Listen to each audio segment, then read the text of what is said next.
ಮದ್ದೂರು ತಾಲೂಕಿನ ಹುಣಸೇಮರದೊಡ್ಡಿ ಗ್ರಾಮದಲ್ಲಿ ಎಸ್ಸಿ ಮಲ್ಲಯ್ಯ ವಿದ್ಯಾಸಂಸ್ಥೆಯ 1994-95ನೇ ಸಾಲಿನ ಪ್ರೌಢಶಾಲೆಯ ಹಳೆಯ ವಿದ್ಯಾರ್ಥಿಗಳ ಸಮಾಗಮ ಕಾರ್ಯಕ್ರಮವನ್ನು ಮಾಡಲಾಗಿತ್ತು। ಈ ಕಾರ್ಯಕ್ರಮವನ್ನು ನಡೆಸಿ ಇತ್ತೀಚೆಗೆ ಜಿ ಕನ್ನಡ ವಾಹಿನಿಯ ಯುವರತ್ನ ಪ್ರಶಸ್ತಿ ಪುರಸ್ಕೃತರಾದ ಹುಳಗನಹಳ್ಳಿ ಗ್ರಾಮದ ನಂದೀಶ್ ಗೌಡ ದಂಪತಿಗಳನ್ನು ಹಳೆಯ ಸ್ನೇಹಿತರು ಅಭಿನಂದಿಸಿ ಸಂಭ್ರಮಿಸಿದರು। ಈ ವೇಳೆ ನಂದೀಶ್ ಗೌಡ ಅಭಿನಂದನೆಯನ್ನ ಸ್ವೀಕರಿಸಿ ಮಾತನಾಡಿ, ನಮ್ಮ ಸೇವೆಯನ್ನ ಗುರುತಿಸಿ ಜಿ ಕನ್ನಡ ವಾಹಿನಿ ಯುವರತ್ನ ಪ್ರಶಸ್ತಿಯನ್ನ ನೀಡಿದೆ। ಇದಕ್ಕೆ ನನ್ನೆಲ್ಲ ಸ್ನೇಹಿತರು ಅಭಿನಂದಿಸ್ತಾ ಇರೋದು ನನಗೆ ಸಂತೋಷದ ವಿಷಯ।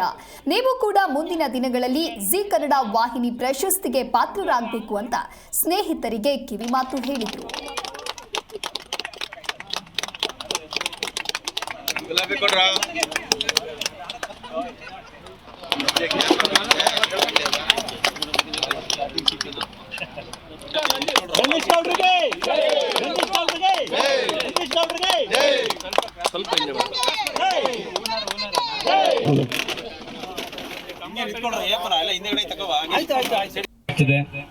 ಅದನ್ನ ಹೇಳದ್ನಲ್ಲ, ಕೆಲವರು ಕಾಣದೇ ಇರುವಂತ ಕೈಗಳಿದಾವೆ ಇಲ್ಲಿ, ಅವರು ಕೂಡ ಸಮಾಜ ಸೇವೆಯನ್ನು ಮಾಡ್ತಾ ಇದ್ದಾರೆ।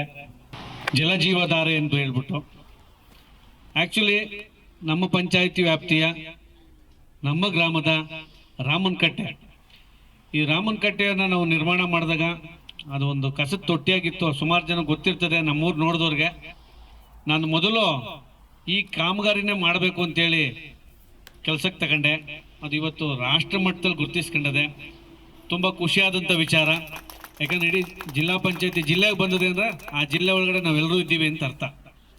ಹಾಗಾಗಿ ಕೆಲವ್ರು ನೋಡಿದವರು, ನನ್ನ ಸ್ನೇಹಿತರು, ಆ ಫೋಟೋ, ಆ ವಿಡಿಯೋ, ಆ ಪೇಪರ್ ಕಟ್ಟಿಂಗ್ಸು ಎಲ್ಲರೂ ಕೂಡ ನನಗೆ ಕಳಿಸ್ಕೊಟ್ಟಿದ್ದಾರೆ।